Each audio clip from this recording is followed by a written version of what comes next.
हमें पता चलता है कि डोजी पहले बहुत ज्यादा पार्टी करता था। थोड़ी देर में जांगसू नशे में अपना हाथ शीशे में मार देता है, जिस वजह से उसके हाथ में बहुत ज्यादा चोट लग जाती है। तो फिर डोजी उसकी चोट साफ करता है और उसके हाथ की सर्जरी करने वाला होता है। तो यूनन उसे याद दिलाता है कि डॉक्टर चाहे कुछ भी हो, नशे में सर्जरी नहीं कर सकता। तो वो उसके हाथ में पट्टी लगा देता है और अगले दिन सर्जरी करने का डिसाइड करता है। फिर सबको घर जाने को बोलता है और खुद सोफे में सो जाता है। पर कुछ घंटे बाद हैरी उसे उठाती है और बोलती है कि तुम अब ऑपरेशन कर लोगे। नेक्स्ट डे जब जांगसू को होश आता है तो वो हॉस्पिटल में तमाशा करने लगता है।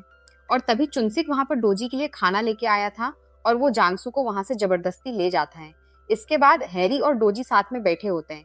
इसके बाद हैरी एम्ब्रेसमेंट छुपाने के लिए गुस्सा कर रहे थे, क्योंकि एम्ब्रेसमेंट गुस्से से छुपाना आसान होता है।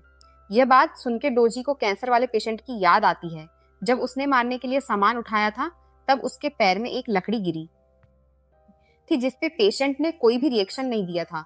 तो डोजी को लगता है कि वो भी जरूर कुछ छुपा रहा है। फिर दोनों भाग के उसके घर जाने लगते हैं। तो पेशेंट उन्हें घर के अंदर आने नहीं देता और एक बर्तन को हैरी की तरफ फेंक के मारता है, जिससे उसके पैर में चोट लग जाती है।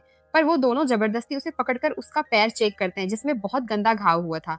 चोट देख के डोजी को समझ आ जाता है कि पेशेंट को डायबिटीज है। तो डोजी बोलता है कि तुम्हें अपने पैर का ट्रीटमेंट कराना पड़ेगा, वरना बाद में तुम्हारा पूरा पैर काटना पड़ सकता है। पर वो कोई भी उनकी बात नहीं सुनता और उन्हें वहां से भगा देता है। पर हैरी कुछ सोचने के बाद वापस से अंदर जाती है और पेशेंट से कुछ बात करके बाहर आ जाती है।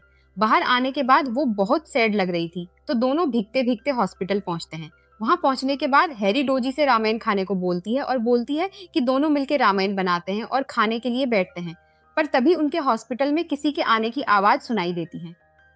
तो दोनों उठ के बाहर देखने जाते हैं, तो वहां पे वही पेशेंट होता है और वो डोजी से बचाने को बोलता है। फिर डोजी उसका पैर देखता है और उसमें सर्जरी करता है। फिर वो पेशेंट से पूछता है